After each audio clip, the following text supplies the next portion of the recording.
Hello everyone, this is Sonam Thakur here. Today I am going to explain the methods of applying the CSS cascading style sheet. There are the three ways of adding the style sheet within the HTML document. First one is the inline using the style attribute, and second one is the internal or embedded style sheet, and third one is a external style sheet. Okay, and we can also add the style sheet by importing it. Okay, I will explain it by one by one by practical example. Let's start with the inline style sheet.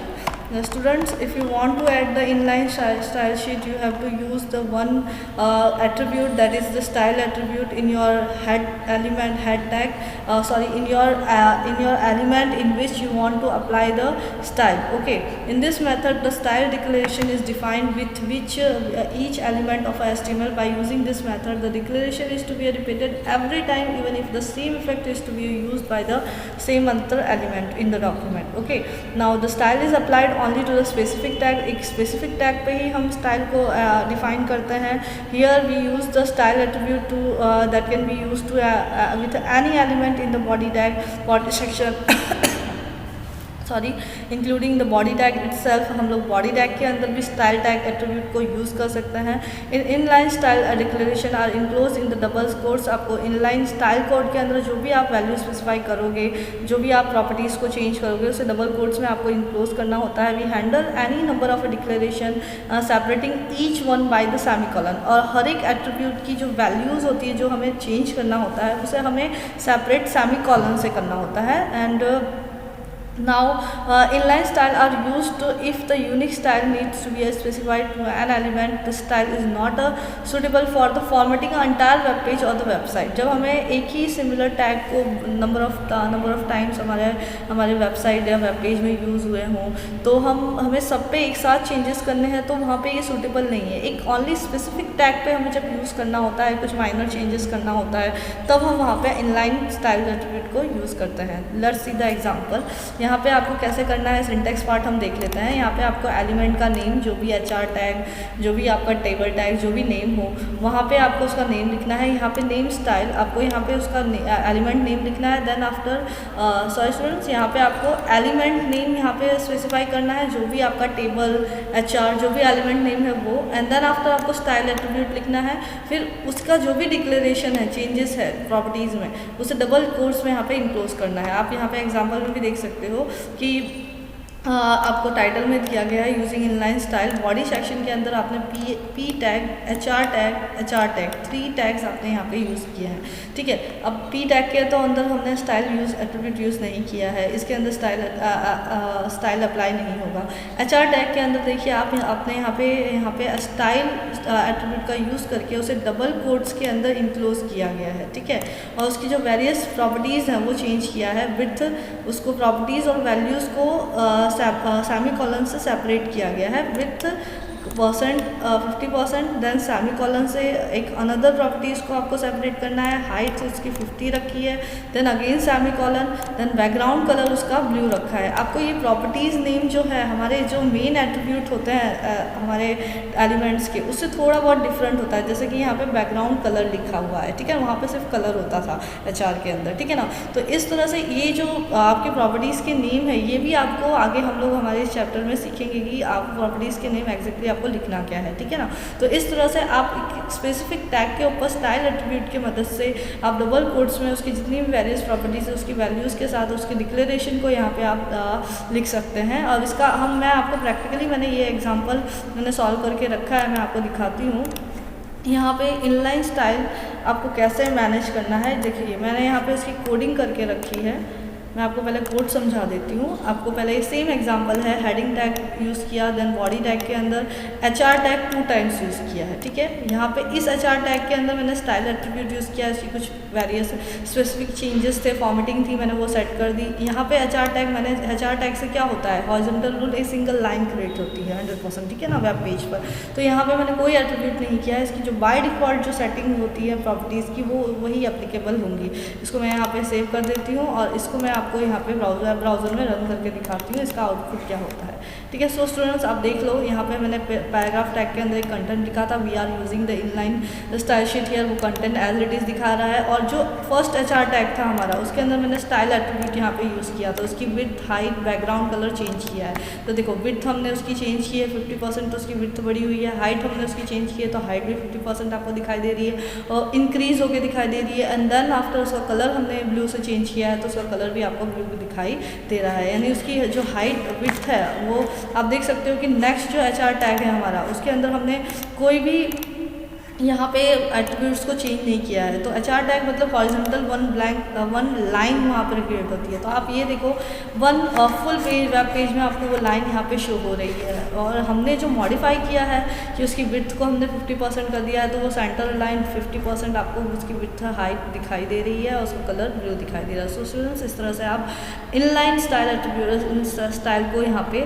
Apply कर सकते हो अपने specific tag में। ठीक है, तो next हमारा जो एग्जाम्पल हमारा टॉपिक है वो एक्सटर्नल इनलाइन के बाद हम एम्बेडेड हम यहाँ पे एक मिनट स्टूडेंट्स,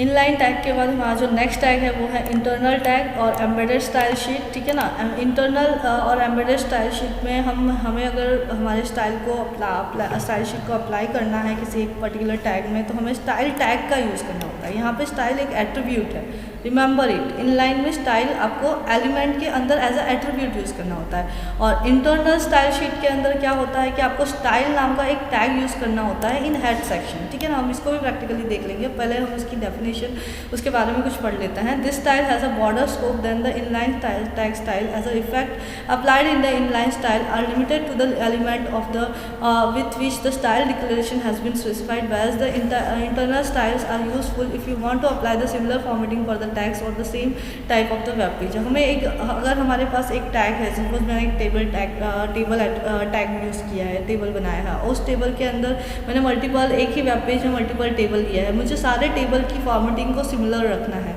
उस particular web page HTML source code के लिए। ठीक है ना, तो हम क्या कर सकते हैं, हम हेड सेक्शन के अंदर स्टाइल टैग का यूज़ करके उसके अंदर टेबल टैग के रिलेटेड कुछ हमें जो प्रॉपर्टीज़ डिक्लेरेशन सेट करनी है हम सेट कर सकते हैं। उसका थोड़ा डिफरेंट वे होता है सेट करने का, वो हम सीखेंगे आगे प्रैक्टिकल में।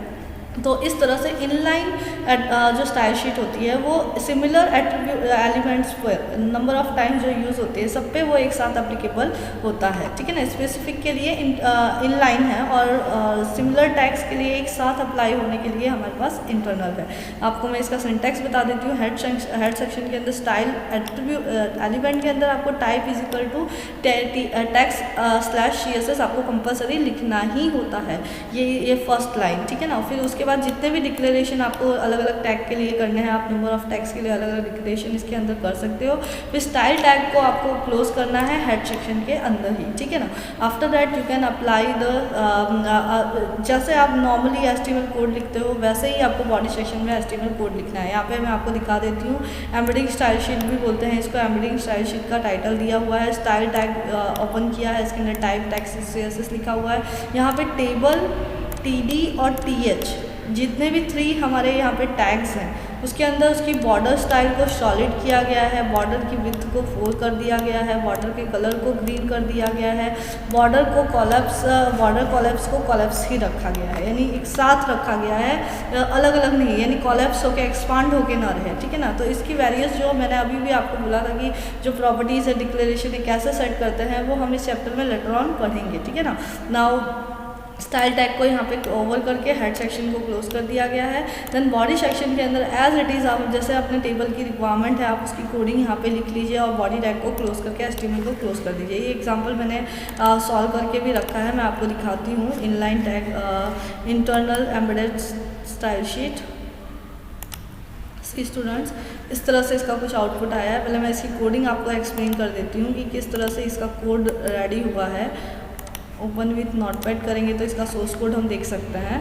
अब देखो यहाँ पे मैंने हेड सेक्शन के अंदर style text type is equal to text CS table TD और TS सेम एग्जांपल मैंने फॉलो किया। मैंने जस्ट यहाँ पे एक ही डिक्लेरेशन दिया है, बॉर्डर स्टाइल उसकी सॉलिड रखने के लिए, ठीक है ना, बॉर्डर स्टाइल मैंने सॉलिड रखी है, ठीक है। और फिर स्टाइल टैग को क्लोज करके हेड सेक्शन के अंदर एज इट इज़ मैंने यहाँ पे 2 टेबल्स क्रिएट किए हैं।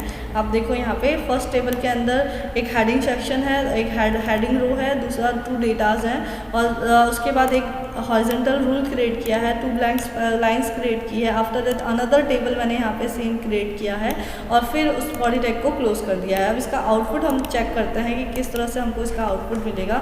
आप देख सकते हो कि इस तरह से हमें कुछ इसका आउटपुट यहाँ पे शो हो रहा है, ठीक है ना। हमने यहाँ पे आप देखो तो टेक्स्ट बुक में यहाँ पे क्या लिखा हुआ है, border collapse is equal to collapse, ठीक है ना। तो ये एक दूसरे से ज्वाइंट है, कोलैप्स्ड है, ठीक है ना। अब मैंने जो सोर्स कोड टाइप किया है उसके अंदर मैंने बॉर्डर कोलैप्स को नहीं लिखा है, तो वो आप देख सकते हो कि आउटपुट में इसके जितने भी सेल्स हैं वो कोलैप्स नहीं है, वो एक दूसरे से दूर है, एक्सपैंड है, ठीक है ना।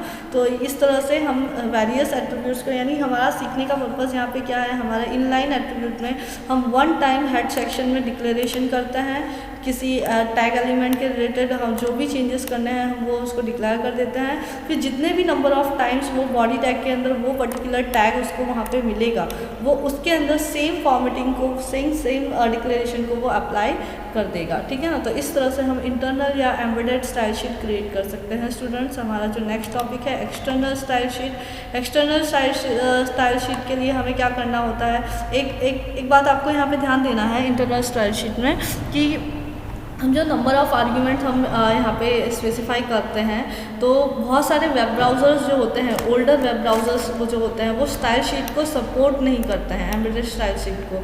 तो उस सिचुएशन में कोई भी आउटपुट हमें दिखता नहीं है। तो इस सिचुएशन को अवॉइड करने के लिए, सेफ्टी पर्पज़ के लिए, सेफली हमारा वेब पेज लोड हो जाए, इसलिए हमें क्या करना चाहिए कि हमें यानी we should keep the style sheet code in a comments, हमें उसे कमेंट्स में रखना चाहिए। आपको MCQ true false fill in the blanks कहीं पे भी ये चीज़ को, ये सॉल्यूशन जब आपको टेक्स्ट बुक में बताया गया तो पूछा भी जा सकता है, वाइवा में पूछा जा सकता है, ठीक है ना। तो आपको वो चीज़ों को कहाँ रखना है, कमेंट में पुट ऑन करना है। तो CSS कंपैटिबल जो वेब ब्राउज़र्स होंगे वो उसे भले वो कमेंट में है वो उसे इंटरप्रेट कर लेंगे, और जो नॉन कंपैटिबल वेब ब्राउज़र है जो स्टाइल शीट को अवॉइड करते हैं वो उसे ईजिली उस कोड को कमेंट सेक्शन में होने से पास थ्रू कर देंगे, ठीक है ना। तो आपको ये ध्यान रखना है कि आप जो भी स्टाइल इनलाइन कोडिंग कर रहे हैं वो स्टाइल टैग को आप कमेंट सेक्शन में रखो। अगर वो स्टाइल एग्जीक्यूटेबल है तो वेब ब्राउज़र तो वो उसे ईजिली वो कमेंट को इग्नोर करके स्टाइल को एग्जीक्यूट करेगा।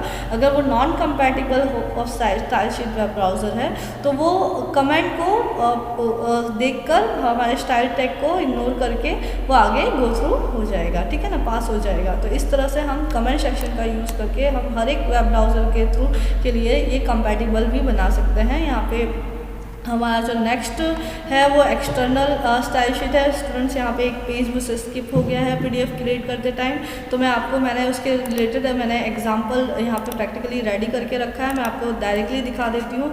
एक्सटर्नल या फिर स्टाइल शीट जो होता है उसके 2 पार्ट्स होते हैं, उसमें हमें 2 चीज़ें क्रिएट करनी होती है एक्सटर्नल स्टाइल शीट में। एक तो उसके रिलेटेड CSS फाइल बनानी होती है, और उसकी जो एक्सटर्नल स्टाइल शीट जो होती है उसे हमें जिस वेब पेज पे अप्लाई करना होता है उसके रिलेटेड एक सोर्स कोड भी अलग से रेडी करना होता है। सबसे पहले आपको एक्सटर्नल स्टाइल शीट बनाने के लिए क्या करना है, आपको नोटपैड ओपन करना है, ठीक है ना। नोटपैड ओपन करने के बाद उसके अंदर जो भी आपकी कोडिंग है वो लिखना है, स्टाइल्स की कोडिंग। जैसे आपने इन लाइन में लिखा था, पहले एलिमेंट का नेम, फिर कर्ली ब्रैकेट्स के अंदर वेरियस डिक्लेरेशन में उसकी प्रॉपर्टीज़ जो है वो कॉलन से सेपरेट होगी, और एक डिक्लेरेशन दूसरे डिक्लेरेशन से सेमीकोलन से सेपरेट होगा। ये हम ऑलरेडी इन लाइन में सीख चुके हैं, ठीक है ना। तो इस तरह से जितने भी नंबर ऑफ टैग्स को आपको अप्लाई करना है अपने सोर्स कोड पर, उसकी स्टाइल्स को अप्लाई करना है, वो आप 1 बाय 1 सारे डिक्लेरेशन आप अपने CSS फाइल में इस तरह से लिख सकते हो जैसे आपने इन लाइन में लिखा था स्टाइल टैग के अंदर।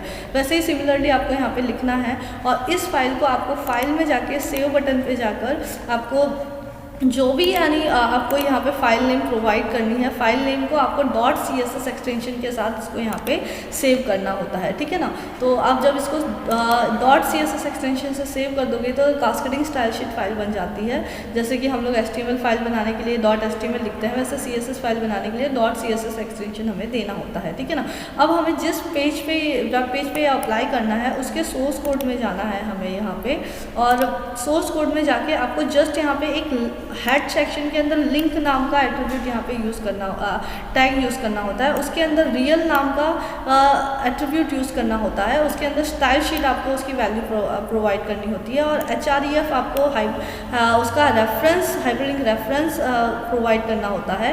और उसके अंदर आपकी CSS फाइल जो आपने रिसेंटली क्रिएट की है फॉर दिस वेब पेज, वो स्टाइल शीट का आपको नेम विथ एक्सटेंशन आपको यहाँ पे वैल्यू प्रोवाइड करनी होती है। टाइप एट्रीब्यूट भी यूज़ करना होता है, टेक्स्ट/CSS आपको यहाँ पे रखना होता है। तो लिंक एट्रीब्यूट, लिंक टैग के अंदर रियल और href और टाइप 3 एट्रीब्यूट्स को आपको यूज़ करना होता है, सेट करना होता है, ठीक है। ये this is the empty tag, ठीक है ना। तो आपको यहाँ पे इसे क्लोज करने की ज़रूरत नहीं है। हेड सेक्शन को ओवर करो, और जैसे कि हमने यहाँ पे देखा था, हमने जो CSS फाइल यहाँ पे क्रिएट की थी, उसके अंदर हमने यहाँ पे एक h1 एक बॉडी 2 है ना, हमने यहाँ पे एलिमेंट को यहाँ पे डिक्लेरेशन सेट किया, एलिमेंट का डिक्लेरेशन सेट किया है। तो आपको मैं यहाँ पे दिखाती हूँ कि एक्सटर्नल के अंदर मैंने यहाँ पे बॉडी के अंदर एक h1 नाम का, एक h2 नाम का यहाँ पे मैंने टैग यूज़ किया है। और फिर बॉडी सेक्शन तो हम एज इट इज़ यूज़ करते ही, हमारा अनदर सेक्शन है वेब पेज का, ठीक है। तो उसके रिलेटेड हम इसका आउटपुट अगर मैं चेक करूँ यहाँ पे, तो आपको मैं इसका आउटपुट दिखाती हूँ। आप देख सकते हो इसका आउटपुट ये रहा, ठीक है। Human a new born child can breathe the swallow at the same time for the 7 up. ये देखो आप, इसका जो टेक्स्ट का कलर है वो आप देख सकते हो कि वाइट है, और इसका बैकग्राउंड का कलर लाइम ग्रीन है। वो किससे पॉसिबल हुआ? वो CSS फाइल से पॉसिबल हुआ, क्योंकि हमने यहाँ पे मेंशन कर रखा है कि h1 नाम का अगर टैग हमें बॉडी सेक्शन के अंदर मिलता है तो उसका फॉन्ट फैमिली एरियल कर देना है, उसका टेक्स्ट अलाइन हमें सेंटर रखना है, और उसका बॉर्डर हमें थिक ग्रे कलर रखना है। तो h1 के अंदर हमने जो जो चीज़ें लिखी थी वो चीज़ें उसके ऊपर अप्लाई हो गई हैं। और फिर यहाँ पे हमने उसके साथ ही साथ हमने यहाँ पे उसका यहाँ पे S2 ये जो बैकग्राउंड कलर था हमने यहाँ पे लाइम ब्राउन, और उसका कलर फोरग्राउंड कलर हमने वाइट रखा था। तो उस हिसाब से उसकी यहाँ पे वेरियस सेटिंग्स यहाँ पे आपको दिखाई दे रही है। सो स्टूडेंट्स, इस तरह से हमने H1 S2, मैंने H1 के अंदर आप देख सकते हो उसकी हमने हाइट भी चेंज की थी, तो उसकी हाइट भी यहाँ पे चेंज हुई है। टेक्स्ट का अलाइनमेंट भी यहाँ पे सेंटर इसीलिए नहीं हुआ है, SCENT या सेंटर, इस तरह से यहाँ पे उसके सेंटर चेंज हुआ है। उसका टेक्स्ट का टाइपिंग का एरियल यहाँ पे सेट हुआ है, ये एरियल में दिख रहा है, H2 टैग एरियल में नहीं दिख रहा है। इस तरह से हमने यहाँ पे एक्सटर्नल स्टाइल शीट, यानी इसके लिए हमें एक डिफरेंट CSS फाइल बनानी होती है जिसे हमें लिंक करना होता है हमारे मेन वेब पेज से। तो हमारे जो डिफरेंट हमने CSS फाइल बनाई है उसके अंदर सारे आपको डिक्लेरेशन रखने होते हैं HTML के, और उसको लिंक जस्ट करना होता है हेड सेक्शन के अंदर। और हेड सेक्शन के अंदर आपको 3 लिंक एलिमेंट के अंदर आपको रियल और href और टाइप, ये 3 एट्रीब्यूट की वैल्यूज़ को सेट करना होता है, जिससे आपका एक्सटर्नल, इससे क्या होता है कि अगर हमारी वेबसाइट होल वेबसाइट पे हमने एक ही टैग को मल्टीपल टाइम्स यूज़ किया है, एक ही तरह की सेटिंग्स को हमें बार बार चेंज करना है, आज मुझे उसका कलर डिफरेंट रखना है, कुछ उसके स्टाइल में आज कुछ चेंज करना है, 1 वीक बाद कुछ चेंज करना है, तो आप इस तरह से CSS फाइल बना लो और उसके रिलेटेड जो भी माइनर चेंजेस रिसेंटली आपको मिल रही हैं उसके अंदर जाके चेंज करो, और वो आपके whole web page, whole website पे इजीली अप्लाई होगा। अगेन एंड अगेन आपको ईच एंड एवरी टैग में वहाँ पे लिखने की ज़रूरत नहीं पड़ेगी। तो हमारे लिए सबसे बेस्ट वे है स्टाइल शीट ऐड करने का, एक्सटर्नल स्टाइल शीट। इसके अलावा भी हमारे पास एक वे है स्टाइल शीट ऐड करने का, जिसके हम स्टाइल शीट को इंपोर्ट भी कर सकते हैं, ठीक है ना। इंपोर्ट कैसे करते हैं वो मैं आपको यहाँ पे दिखाती हूँ। इंपोर्टिंग अ स्टाइल शीट के लिए आपको क्या करना है, in this method we keep the style code and HTML code separate file. जैसे हम एक्सटर्नल के लिए करते हैं वैसे ही सेम मैनर में करना है। स्टाइल शीट आपको अलग करना है, यहाँ पे भी बनानी है, और HTML कोड को अलग बनाना है। देन आफ्टर आपको जस्ट उसको लिंक करना होता है। लिंक करने के बजाय आपको उसको इंपोर्ट स्टेटमेंट से इंपोर्ट करना होता है। तो उसका जो सिंटैक्स है वो मैं आपको दिखा देती हूँ। सिंटैक्स यहाँ पे आपको फिर इंपोर्ट लिखना होता है, फिर URL लिखना होता है, फिर जो भी पाथ हो CSS फाइल का होता है वो आपको CSS फाइल यहाँ पे मेंशन कर देनी होती है। आपने मैं यहाँ पे जो एग्जांपल दिया हुआ है मैं वो आपको बताती हूँ। या यहाँ पे CSS फाइल के अंदर बॉडी सेक्शन के अंदर बॉडी का कलर ग्रे और कलर उसका वाइट, ये चेंज कर दिया है। और चेंज करने के बाद यहाँ पे स्टाइल के अंदर लिंक एलिमेंट का यूज़ ना करके @import URL, इतना आपको सिंटेक्स का पार्ट है लिखना ही है। फिर पैरेंथेसिस के अंदर आपको यहाँ पे CSS फाइल का नेम जस्ट लिखना है विदाउट एनी कोटेशन। तो हमारी CSS फाइल का नाम external.css है, तो मैंने वो लिखा है। फिर सेमीकोलन आपको यहाँ पे पुट ऑन करना है और स्टाइल टैग को क्लोज कर देना है। तो इससे क्या होगा, वो CSS फाइल आपकी जितने भी एलिमेंट आपने उसके अंदर डिक्लेरेशन सेट किए हैं अलग अलग एलिमेंट के लिए, वो हमारे इंपोर्ट करने की वजह से हमारे वेब पेज पर अप्लीकेबल हो जाएंगे। इसके रिलेटेड भी मैंने सेम स्टाइल शीट का एग्जांपल फॉलो किया है। जो एक्सटर्नल स्टाइल शीट मैंने बनाई है सेम वही रहने दिया है, बस मैंने इसके लिए वेब पेज अलग बना लिया है, ठीक है ना। तो यहाँ पे वेब पेज अलग बनाकर मैं इसकी कोडिंग आपको दिखाती हूँ। यहाँ पे जस्ट मैंने यहाँ पे एक्सटर्नल नहीं, इंपोर्ट वाला मुझे ओपन करना है। Where is import, here it is. यहाँ पे आपको मैं इसका कोडिंग दिखा रही हूँ।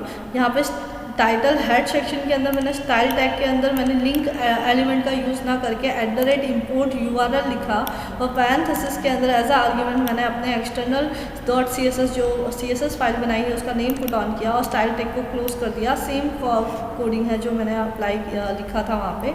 अब मैं इसको सेव करके मैं इसको आपको रन करके दिखाती हूँ कि इसके अंदर भी सेम चीज़ें जो CSS फाइल की थी वो यहाँ पे एप्लीकेबल हो गई है। तो इस तरह से आप इंपोर्ट भी कर सकते हो स्टाइल शीट को। पर यहाँ पे आपको एक इंस्ट्रक्शन दिया गया है जिसे आपको फॉलो करना है।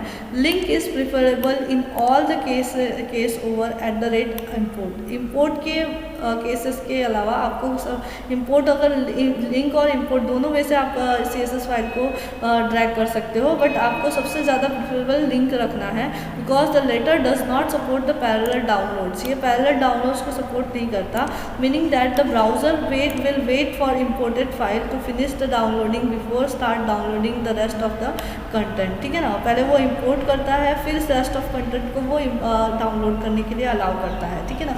तो यहाँ पे ये इसका छोटा सा डिसएडवांटेज है जो लिंक पे हमें के लिए एडवांटेजेस हो गया है, तो प्रिफरेबल हो गया है। तो लिंक को हम ज़्यादा प्रेफर करें एक्सटर्नल स्टाइल शीट में, ऐसा कहा गया है, ठीक है ना। सो स्टूडेंट्स, इस तरह से मैंने आपको यहाँ पे अपने किस तरह से स्टाइल शीट हमारे वेब पेज पे ऐड करते हैं, इनलाइन, इंटरनल और एक्सटर्नल 3 वेज हैं वो, और लास्ट वे है इंपोर्ट करना है, वो भी ये चारों तरीके मैंने आपको अपने इस वीडियो में समझा दिया है। अगर आपको कोई डाउट हो तो please ask me in comment section.